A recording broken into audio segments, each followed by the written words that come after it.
देखिए, हम बात कर रहे थे कैपेसिटर की।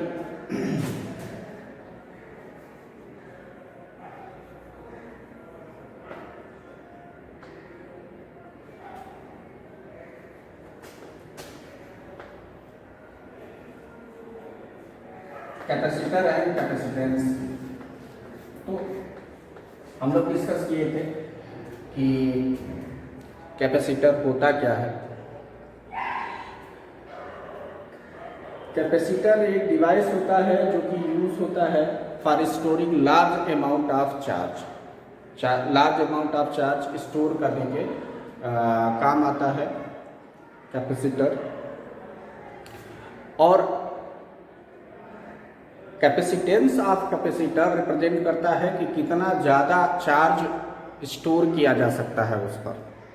The capability of storing the charge is called its capacitance.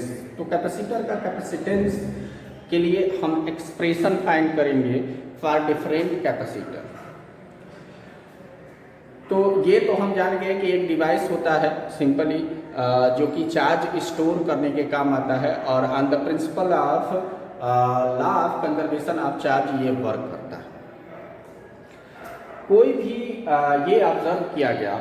अब ये कॉन्सेप्ट कैसे आया कि हम स्टोर करेंगे large amount of charge on any device. तो ये देखा गया कि किसी भी कंडक्टर को अगर चार्ज प्रोवाइड किया जा रहा है तो उसका पोटेंशियल इंक्रीज करता जा रहा है। धीरे धीरे उसको चार्ज, कोई भी मेटालिक कंडक्टर है उसको अगर चार्ज प्रोवाइड कीजिए आप, तो उसके सरफेस का पोटेंशियल, कोई स्फीयर ही है आप उसको चार्ज प्रोवाइड करते जाइए तो उसका पोटेंशियल सरफेस का क्या होगा, इंक्रीज करता जा रहा था। और जितना चार्ज दिया जा रहा था उतना ज़्यादा पोटेंशियल होगा ही। तो एयर के रिस्पेक्ट में या अर्थ के रिस्पेक्ट में उसका पोटेंशियल एक स्तर पर इतना बढ़ जाएगा कि अब चार्ज आप प्रोवाइड करेंगे तो वो चार्ज नहीं लेगा। तो जितना मैक्सिमम चार्ज वो स्टोर करता था, ये इस बात पर डिपेंड करता था कि वो कितना बड़ा है, उसका शेप साइज कितना है। शेप साइज बड़ा लेने पर और ज़्यादा चार्ज आप स्टोर कर सकते थे।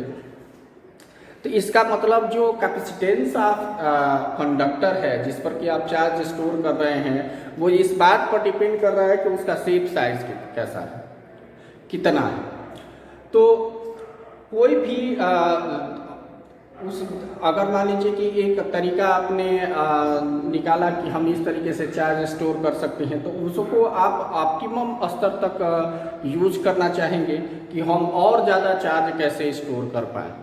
तो उसके लिए तरीका अपनाया गया कि दो कंडक्टर को पास रख दिया गया। दो कंडक्टर को पास रख दिया गया एक दूसरे के पास में, तो और ज़्यादा चार्ज आप स्टोर कर सकते थे। और वो कैसे, मैं प्रिंसिपल ऑफ कैपेसिटर में बताऊंगा। लेकिन ये कॉन्सेप्ट था कि हमें ज़्यादा से ज़्यादा चार्ज क्या करना है, स्टोर करना है। और उसके लिए एक कंस्ट्रक्ट बनाया गया, डिफरेंट टाइप के कंस्ट्रक्ट बनाए गए। तो उन्हीं कंस्ट्रक्ट को अलग अलग नाम से on the basis of the shape of conductor used in making capacitor, उनका नाम अलग अलग रख दिया गया। जैसे पैरेलल, अगर मेटालिक प्लेट अगर पैरेलल प्लेट हैं तो कह दिया गया पैरेलल प्लेट कैपेसिटर। अगर जो कमर्शियली इनको कहा जाता है कोटिंग्स, जो मेटालिक प्लेट यूज किए जाते हैं उनको कहा जाता है कोटिंग्स। तो कहा तो ये जाता है कि मेटल का या कंडक्टर का कोई थिंग आप एक दूसरे के पास कैसे भी आप रखें तो उसको हम कैपेसिटर कहेंगे। और अलग अलग जब जैसे पार्टिकुलर तरीके से पार्टिकुलर शेप के अगर आप रख रहे हैं तो उनको पार्टिकुलर नाम दे दिया गया। वही टाइप ऑफ कैपेसिटर है। तो जब पैरेलल प्लेट्स, हम रेक्टेंगुलर प्लेट्स को पैरेलल टू ईच अदर रखते हैं एक दूसरे के पास, तो पैरेलल प्लेट कैपेसिटर कहलाता है। अगर स्फीयर्स को रखा जाता है पैरेलल प्लेट कैपेसिटर इस तरीके से रहेगा। ये प्लेट्स जो हैं बोर्ड के प्लेन के परपेंडिकुलर है, एक पर पॉजिटिव चार्ज एक पर निगेटिव, ऐसे आपको दिखाया गया रहेगा, डिस्टेंस पर रखें। उसी तरीके से स्फेरिकल कैपेसिटर होता है। ये सॉलिड स्फीयर होता है या ये हॉलो स्फीयर होता है, दोनों कॉन्सेंट्रिक होते हैं। एक की रेडियस a होगी, एक की रेडियस b होगी, a is less than b होगा। तो इसको कहा जाता है स्फेरिकल कैपेसिटर, क्योंकि इसकी कोटिंग्स क्या है, स्फेरिकल है। वैसे ही सिलिंड्रिकल होता है, एक सिलेंडर अंदर सॉलिड आप ले लीजिए, इसको आप चार्ज प्रोवाइड कर दीजिए, और बाहर वाला जो चार्ज है जस्ट अंदर वाले के अपोजिट होगा। एक हॉलो सिलेंडर ले लीजिए, बाहर दोनों का एक्सिस क्या होगा, सेम रहेगा। एक को पॉजिटिव और दूसरे को नेगेटिव चार्ज, और इसको पॉजिटिव इसको नेगेटिव चार्ज प्रोवाइड कर दीजिए। अब समस्या ये है कि अगर दोनों पर चार्ज प्लस माइनस रहेगा तो नेट चार्ज क्या हो रहा है, जीरो। तो आपने चार्ज क्या स्टोर किया, जीरो। लेकिन ऐसा नहीं है, चार्ज हम प्रोवाइड करते हैं सिर्फ एक कंडक्टर को, एक कंडक्टर को देंगे, दूसरा प्लेट सिर्फ सपोर्टिंग होता है। This is only for optimize the process of storing the charge on this conductor. सिर्फ और सिर्फ वो हेल्प करता है जो चार्ज आप स्टोर कर रहे हैं उसकी मात्रा, उसकी क्वांटिटी बढ़ाने की, और कुछ नहीं।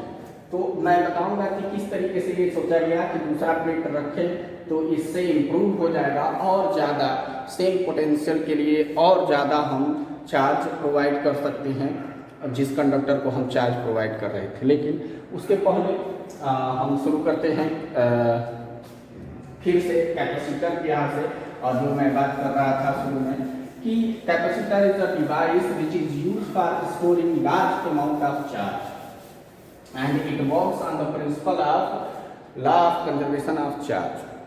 हम ये कहे कि किसी भी देखा ये गया कि किसी भी कंडक्टर को अगर चार्ज प्रोवाइड किया जा रहा है, क्यू चार्ज आपने प्रोवाइड किया, तो उसका पोटेंशियल क्या हो रहा था, इंक्रीज कर रहा था। मतलब Q will be directly proportional to क्या होगा, V।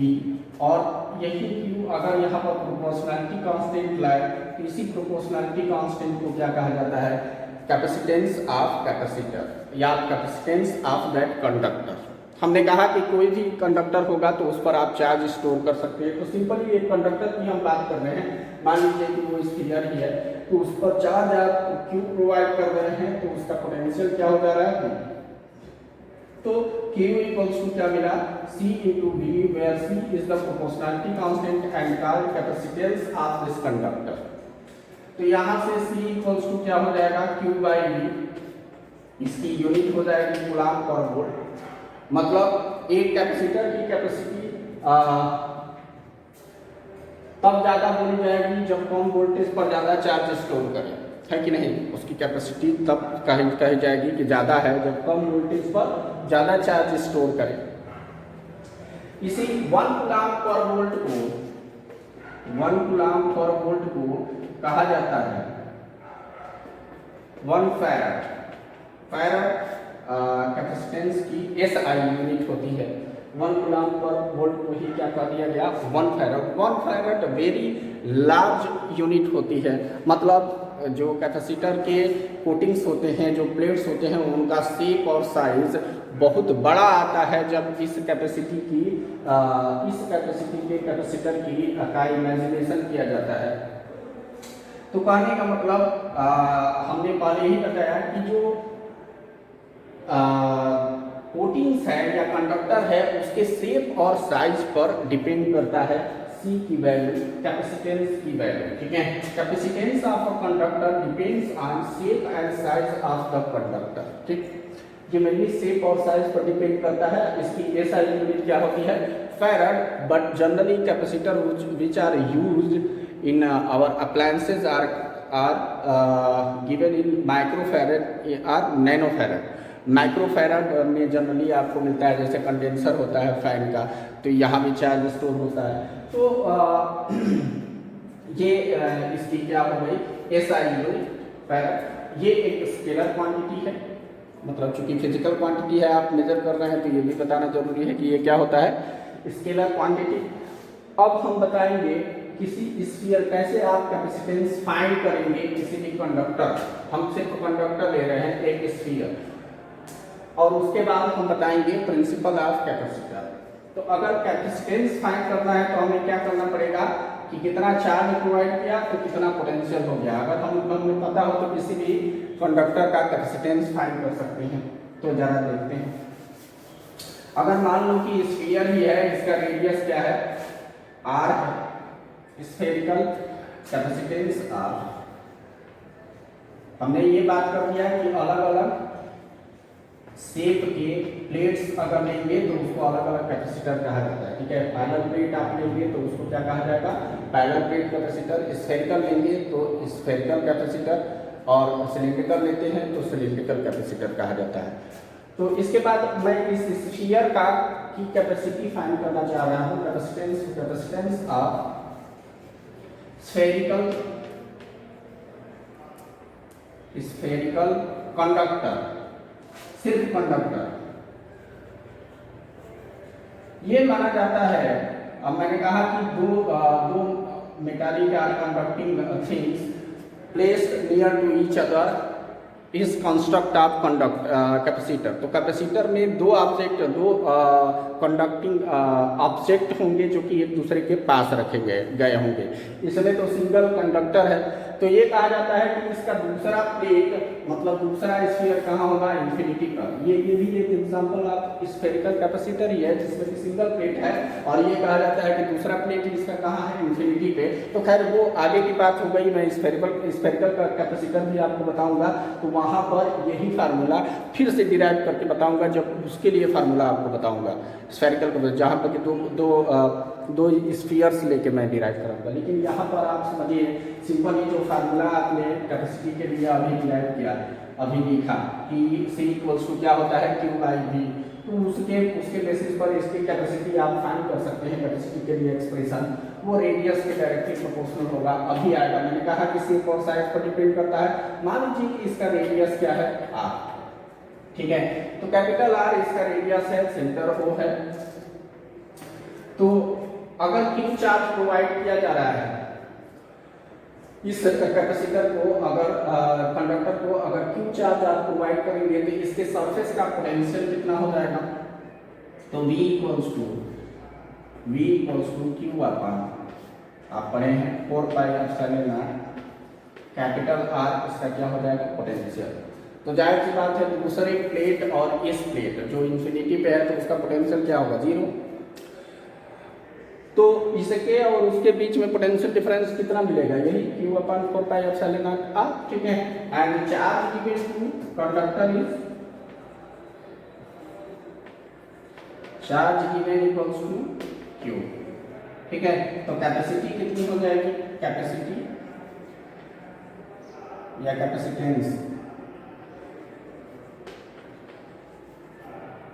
T of sphere equals to, मतलब कैपेसिटी C इक्वल्स टू क्या हो जाएगा, Q/सिंपली V।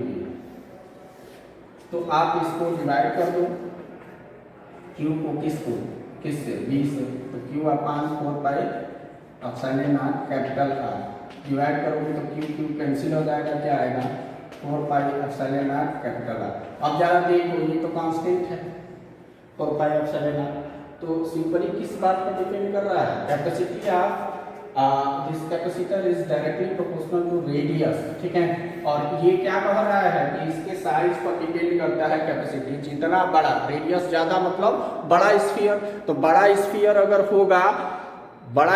अगर होगा तो आप ज़्यादा चार्ज उस पर क्या कर सकते हैं, स्टोर कर सकते हैं for the same potential. That means उतना पोटेंशियल ऑब्टेन करने के लिए आपको ज़्यादा चार्ज प्रोवाइड करना पड़ेगा, उसका साइज क्या होगा, अगर बड़ा होगा। ठीक है, इसलिए capacity of conductor or capacitor depends on the size of conductor और साइज ऑफ कोटिंग मतलब प्लेट, कोटिंग्स ऑफ कैपेसिटर। ठीक है, तो हम बात करें आगे, ये तो हो गई कैपेसिटी की बात। अगर रेडियस R है तो आप सिंपली 4πε0 R करके कैपेसिटी फाइंड कर सकते हैं किसी भी स्फीयर।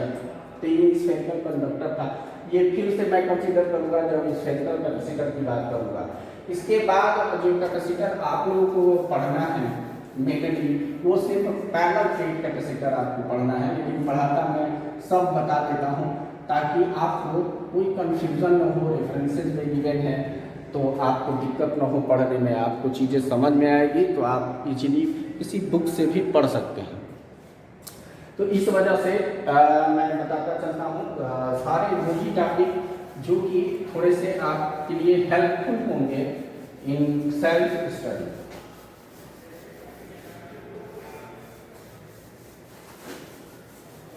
अब मैं बात करूंगा प्रिंसिपल की कि किस तरीके से ये सोचा गया कि दूसरा प्लेट भी रखा जाए, क्यों रखा गया।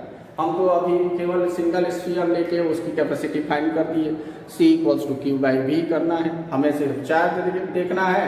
अब पोटेंशियल डिफरेंस कितना हुआ या पोटेंशियल कितना हुआ सिंपली डिवाइड किए, हम कह देंगे कि दूसरा प्लेट हर एक टाइप के कैपेसिटर के लिए, जैसे अभी बताया कि दूसरा वाला स्फीयर कहाँ है, इन्फिनिटी पे, तो हम कह देंगे इस तरीके से उसकी कैपेसिटी फाइंड कर देंगे। लेकिन समस्या ये थी कि हमको ऑप्टिमाइज करना था, मतलब इसी कंस्ट्रक्ट पे हमको ज़्यादा से ज़्यादा चार्ज स्टोर करना था। तो उसके लिए हमने क्या किया, उसके लिए दूसरा कंडक्टर रखा। तो हम थोड़ा सा प्रिंसिपल ऑफ कैपेसिटर आपको बताएंगे। Parallel plate capacitor, parallel plate capacitor क्या, जिसकी कोटिंग्स क्या हो, capacitor in which plates are of rectangular shape and placed parallel to each other and near to each other, ठीक है, placed at very small distance parallel to each other। ऐसे दो rectangular plates जो कि एक दूसरे के पास रखे हों, ठीक है, और एक दूसरे के पैरेलल रखे हों, उसको हम क्या कहते हैं, पैरेलल प्लेट कैपेसिटर। तो इसकी कोटिंग्स क्या होंगी, रेक्टेंगुलर प्लेट्स होंगी। तो ये प्लेट है, मान लीजिए एक, ये perpendicular to the plane of board है, ठीक है। आप कैसे चार्ज प्रोवाइड करोगे, किसी सोर्स से कनेक्ट करोगे, है कि नहीं। तो आपके पास सोर्स क्या है, हम सोर्स ही यूज करते हैं, बैटरी या सेल। तो ये बैटरी हमने यूज किया, इसको हम चार्ज प्रोवाइड करेंगे डायरेक्टली। बैटरी का काम क्या होता है, हमने बताया है आप लोगों को बचपन से ही कि यहाँ से ये चार्ज पूल करती है, मतलब इलेक्ट्रॉन ही प्रोवाइड होता है। तो ये मेटालिक प्लेट है जिसका एरिया गिवन रहेगा, एरिया ए है, ठीक है। यहाँ से ये पुल करेगी इलेक्ट्रॉन को, जब इलेक्ट्रॉन पुल करेगी बैटरी, अब इस टर्मिनल का जो पोटेंशियल होगा हमें लो रखना है। तो सिर्फ अकेले अगर प्लेट होगा तो आप कैसे चार्ज करोगे, आप किसी ऐसे जगह से इसको कनेक्ट कर दो जिसका पोटेंशियल क्या हो, वो अर्थ से आप कनेक्ट कर दो, है कि नहीं। तो अर्थ से कनेक्ट कर दोगे तो नेगेटिव टर्मिनल जीरो पोटेंशियल पे, ये पॉजिटिव पोटेंशियल पर इससे क्या करेगा, इलेक्ट्रॉन फेच करेगी बैटरी और अर्थ में देगी, तो इसको क्या मिल जाएगा, चार्ज मिलेगा। लेकिन हम क्या किए, अगर मान लो इस सिंगल प्लेट को ही तुमने क्या कर दिया, आपने क्या कर दिया, चार्ज प्रोवाइड कर दिया, इस तरीके से बैटरी से कनेक्ट करके हमने क्यू चार्ज दे दिया, पॉजिटिव क्यू आप प्लस क्यू चार्ज दे दिया। एक वी पोटेंशियल तक जाके, जैसा कि स्फीयर के केस में आया, उसके बाद अब चार्ज आप स्टोर नहीं कर सकते, क्योंकि अर्थ या सराउंडिंग के बीच और इस प्लेट के बीच में पोटेंशियल डिफरेंस इतना हो जाता है कि चार्ज लीक करने लगता है, मतलब न्यूट्रलाइजेशन शुरू। जितना चार्ज आप दोगे उतना न्यूट्रलाइज हो जाएगा, ठीक है। तो अब चार्ज नहीं बढ़ पाएगा, तो एक कांस्टेंट चार्ज हो जाता है। तो हम कहते हैं कि अब चार्ज इसकी मैक्सिमम कैपेसिटी हो गई, अब इससे ज़्यादा चार्ज ये स्टोर नहीं कर सकता। तो हम कहें कि ऐसा करते हैं, अगर पास में एक कंडक्टर रख दें, पास में एक कंडक्टर रख दें इसको चार्ज प्रोवाइड करने के बाद, ठीक है।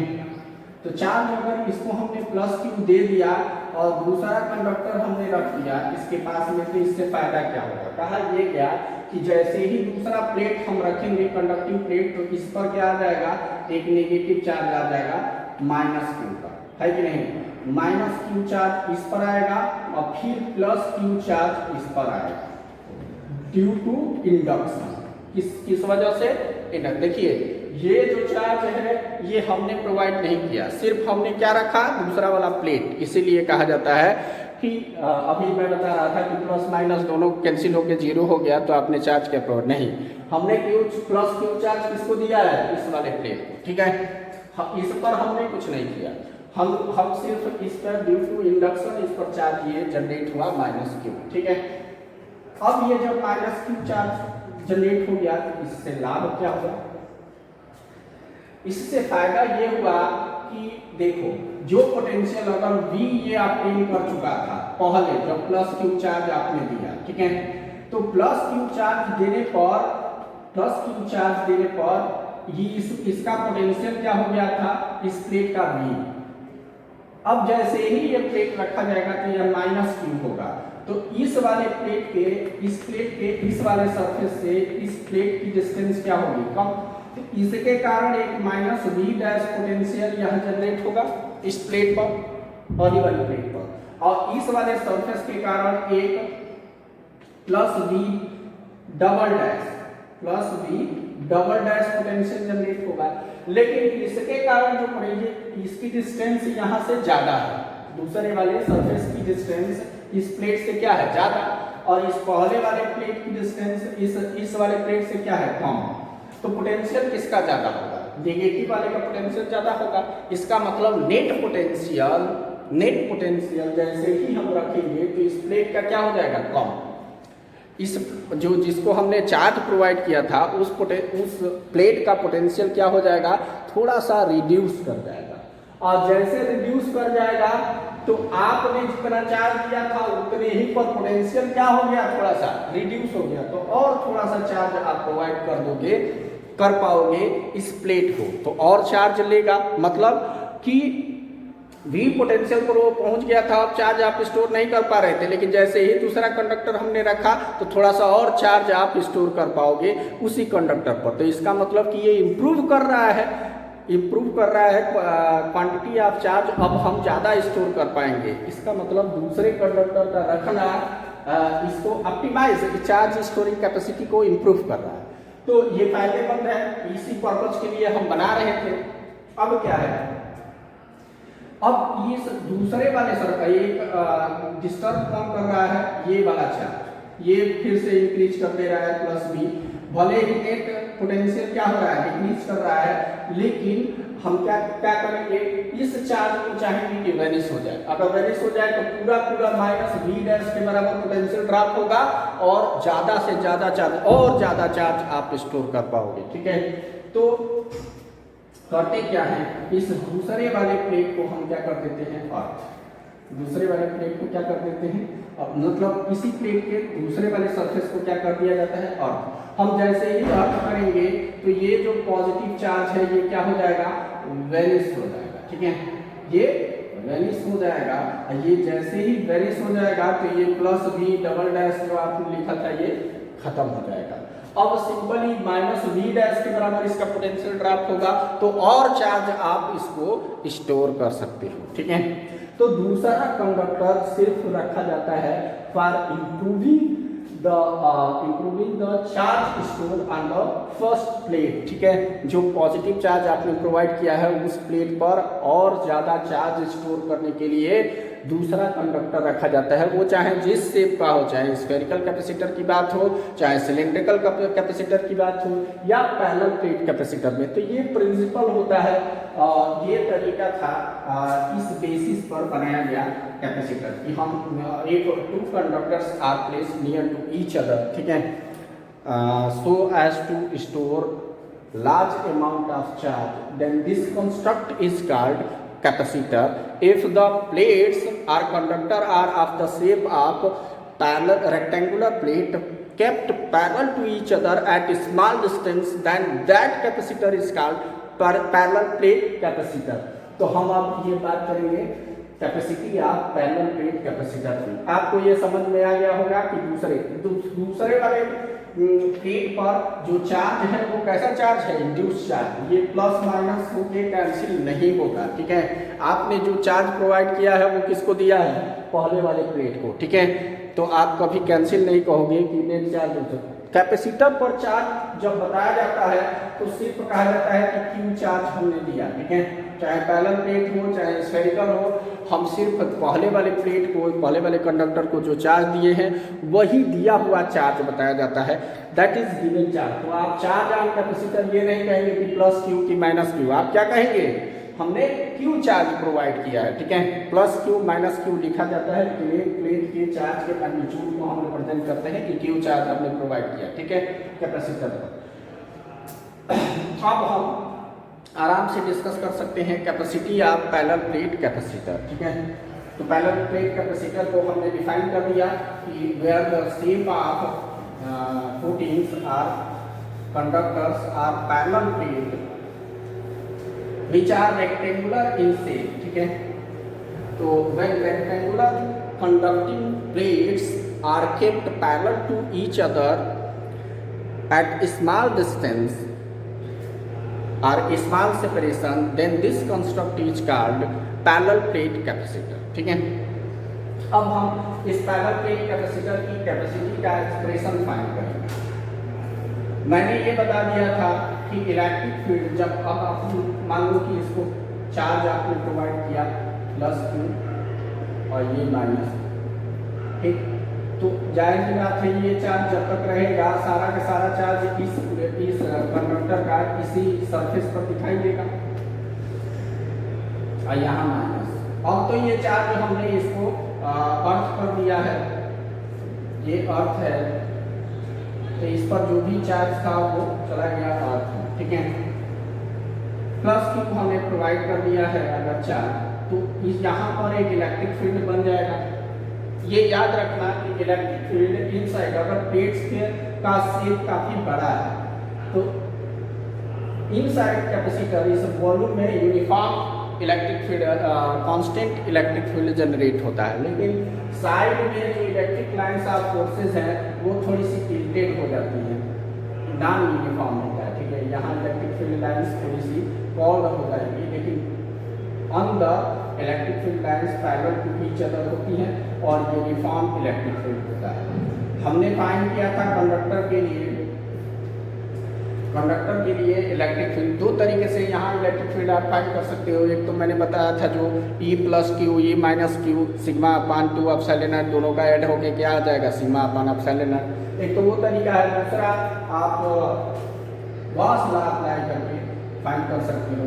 ये जो प्लेट्स हैं ये कंडक्टिंग प्लेट्स हैं, ये सीट ऑफ चार्ज नहीं है, तो आप सिंपली क्या करोगे यहाँ पर गॉसियन सरफेस एरिया तो गॉसियन सरफेस आप ले लोगे तो दूसरा वाला प्लेट यहाँ है, ये मैं लाच करके दिखा रहा हूँ, प्लस क्यू चार्ज है, इसका सरफेस चार्ज डेंसिटी सिग्मा है, सिग्मा कूलम्ब पर मीटर स्क्वायर। इस केस में यहाँ अगर आप फ्लक्स कैलकुलेट करना चाहें, इसका एक सरफेस क्या है इनसाइड कंडक्टर, तो यहाँ पर फाई क्या हो जाएगा 0 फ्लक्स, इसके थ्रू फ्लक्स क्या हो जाएगा ये भी 0 हो जाएगा, इसके थ्रू फ्लक्स क्या हो जाएगा E डॉट डी एस, तो इस E का डायरेक्शन इधर ही होगा, तो D phi equal to E dot D S आप करोगे तो ये A इंटू डी एस के बराबर होगा। जब इंटीग्रेट करोगे अगर इसका प्लेट एरिया A है, ठीक है, प्लेट एरिया कितना है A है, तो आप क्या करोगे इंटीग्रेट करोगे फ्लक्स कैलकुलेट करने के लिए फाई इक्वल टू क्या हो जाएगा A इंटू डी एस यहाँ पर, ठीक। तो बताओ ds को अगर इंटीग्रेट करोगे तो सिंपली क्या आ जाएगा a e इंटू ए, तो यहाँ फ्लक्स हो गया e इंटू ए, ठीक। अब आप गॉस लॉ लगा दोगे तो flux equals to e into A equal to Q bound upon epsilon naught, तो क्यू बाउंड कितना हो जाएगा सॉरी ये ds ही होगा,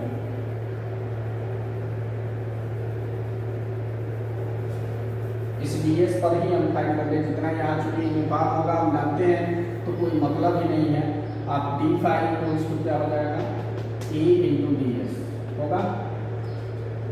तो अगर गॉस लॉ अप्लाई करोगे तो क्यू बाउंड कितना हो जाएगा सिग्मा इंटू डी एस है कि नहीं, तो आप लिखोगे flux D phi equals to Q bound upon epsilon naught, और क्यू बाउंड कितना हो जाएगा सिग्मा डी एस